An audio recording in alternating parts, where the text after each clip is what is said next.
n'étant toujours pas entièrement revenu, le hello, vous voyez, c'est compliqué. Donc jusqu'à la fin, Tristan fera mon hello. Voilà, aujourd'hui on se retrouve pour une vidéo un petit peu particulière et c'est pour ça que je suis installée dans un cadre différent. J'ai déjà fait une fois ce genre de vidéo et c'était trop drôle.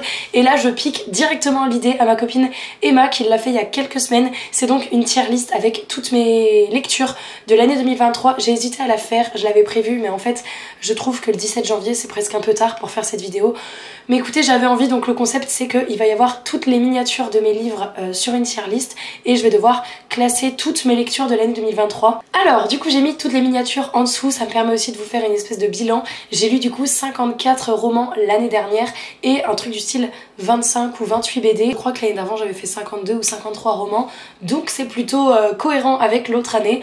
J'aimerais cette année, je sais pas, dépasser les 55 ou 60 romans, mais je me mets aucune pression avec ça, j'ai pas vraiment d'objectif de nombre de romans lus. Je lis pas très vite, donc c'est déjà pas mal. Écoutez, on va commencer tout de suite, ils sont pas du tout par ordre de lecture de mon année, et let's go. On a tout d'abord Là où règnent les baleines, c'était vraiment trop cool, par contre c'était pas un coup de cœur contrairement à plein de personnes. C'était un jeunesse très sympa, je mettrais quand même dans j'adore. Puis la plume j'ai bien aimé, c'était assez poétique donc c'était cool. Elana, pouf, direct, Pépitas, Ultimas, aucune surprise, elle faisait partie de mes meilleures lectures de l'année 2023 dans mon top 10 que je vous ai fait la semaine dernière, donc pas de surprise.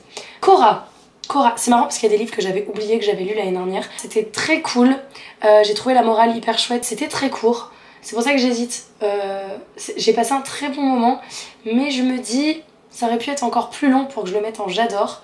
Donc c'était très sympa. Je mettrais en très sympa, même pas sympatoche, en très sympa. Mais écoutez, on va le mettre là pour l'instant.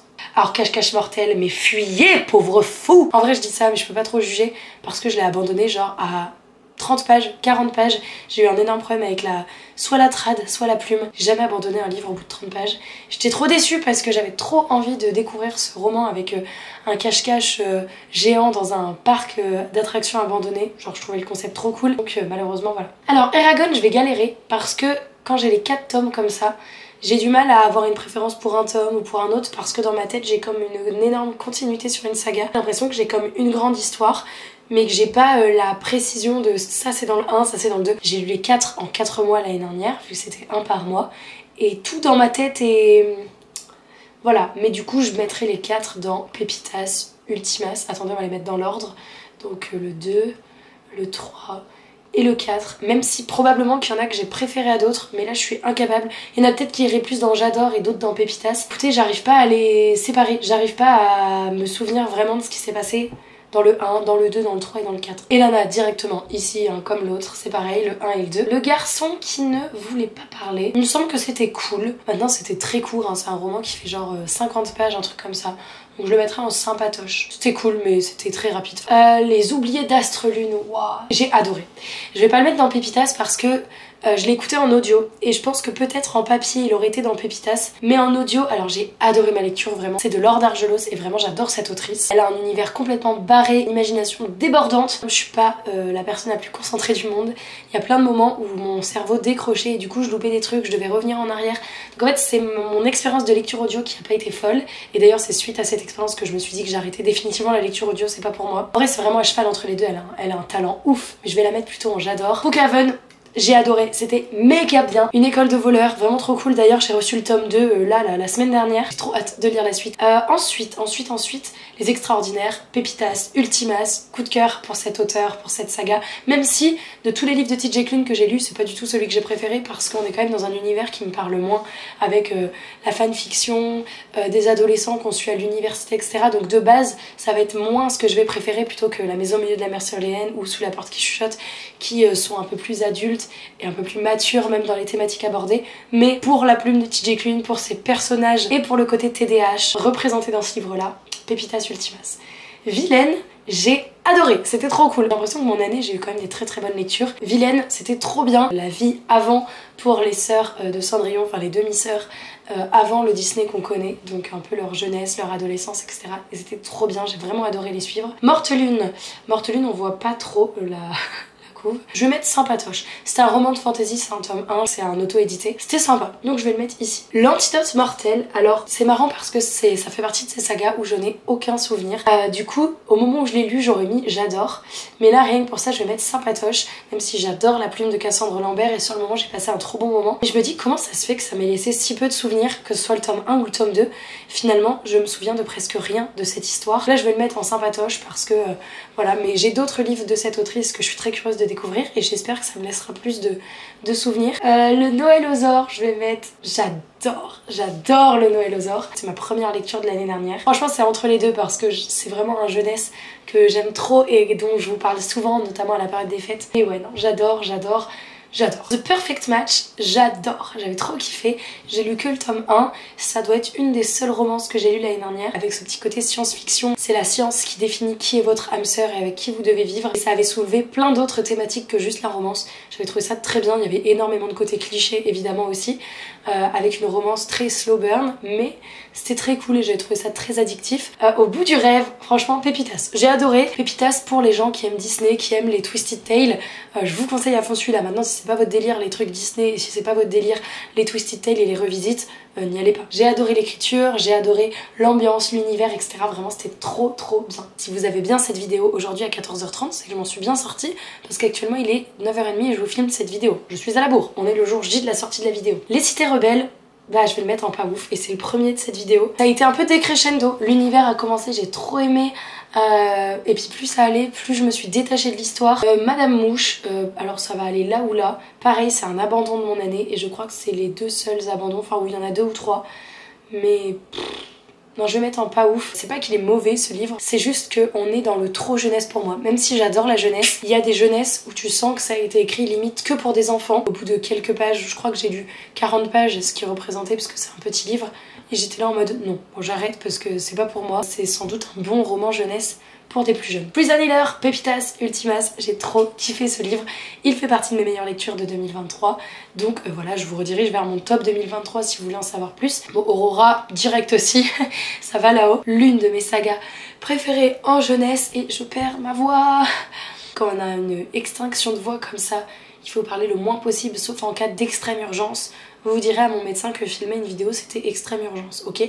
La forêt ensorcelée, c'était très cool. J'ai envie de le mettre en très sympa mais peut-être pas j'adore au côté de tout cela. Je vais le mettre là parce qu'il y a des livres dont vous êtes le héros que j'ai encore plus préféré, mais sincèrement si vous recherchez un livre dont vous êtes le héros pour des enfants, il est super, vraiment il est super, je vous le conseille à fond. Pas évident, je suis morte quand même 4 fois en le faisant ce livre. Très cool, très sympa, très sympatoche. On pourrait rajouter le trait ici. Voilà, ça veut dire qu'il y en a des sympatoches et des très sympatoches, comme ça me fait moins mal. Grande étoile, malheureusement, ma big déception de l'année. Ah oui, donc voilà, au moins 3 abandons cette année, puisqu'il y a au moins ces 3 là. Je suis trop déçue de pas avoir aimé ce livre parce qu'il y avait vraiment tout ce que j'aime dans un jeunesse. Mais alors, d'une facilité déconcertante, non franchement c'était inintéressant au possible, j'ai pas du tout aimé ce jeunesse. Potkin, j'adore, vraiment j'aime trop. Alors ça c'est le tome 2, ouais c'est le tome 2. Et depuis j'ai le tome 3 dans ma palle que j'ai eu là à Noël. Vraiment trop hâte de clôturer cette trilogie, c'est trop cool. La chasseuse et l'alchimiste, j'ai adoré. C'est avant tout une romance slow burn et c'est la lecture que j'ai fait juste après The Perfect Match et comme j'étais bien dans une ambiance romance, j'ai enchaîné avec celui-là. Donc oui, certes, on est dans une romance, dans un univers un peu plus fantasy, mais c'est une romance quand même avant tout. Gamma 212, j'ai adoré. À cheval entre la science-fiction et le fantasy, et du coup, je lis peu de livres qui sont à cheval sur ces deux genres comme ça. Vraiment, c'était trop bien. Les Hardy Boys, on est sur une saga un peu plus mythique qui est sortie il y a des années, donc faut remettre dans le contexte. C'est une saga qui est sortie en VO il y a je sais plus combien d'années. C'était cool, mais enfin franchement, ça reste un petit jeunesse. Je vais le mettre en sympatoche. Aurora, boum, direct. The Love Hypothesis, j'ai adoré. J'ai passé un très bon moment de lecture. Furia Perfax, j'ai adoré. C'était trop bien et pourtant j'ai pas lu la saga l'anti-magicien. Donc c'est dans le même univers, c'est un personnage de cet univers là. J'avais lu que le tome 1 de l'anti-magicien que j'avais trop kiffé mais j'ai jamais trouvé l'occasion de lire la suite.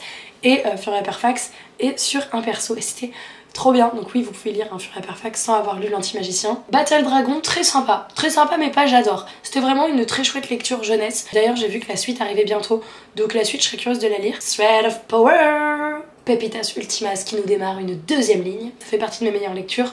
Donc évidemment Pépitas, tout comme Sentinelle des Royaumes Sauvages qui va ici aussi. Ça fait partie des meilleures lectures de l'année, donc ça va là direct. Willow Jean, j'ai trop kiffé. Je vais le mettre en j'adore, j'ai adoré, et en plus j'adore la plume de Catherine Applegate. Aurora, bam, le 3e tome, il fallait bien qu'il vienne là aussi. Les orphelins de Prolise. Alors ça fait partie de saga que j'aime beaucoup, c'est très sympa. Je dirais que je le mets en très sympa. Alors on n'est pas sur le sympatoche, on est sur le très sympa. J'ai quand même passé des très bons moments, un peu comme Cora, un peu comme l'antidote mortel. Là on est vraiment sur des sagas où j'ai eu presque des coups de cœur pour certains. Ouais, je vais le mettre en très sympa. C'est une saga jeunesse d'ailleurs que je vous conseille à fond si vous avez des enfants. Le 4e tome arrive et clôture j'allais dire la trilogie, la quadrilogie.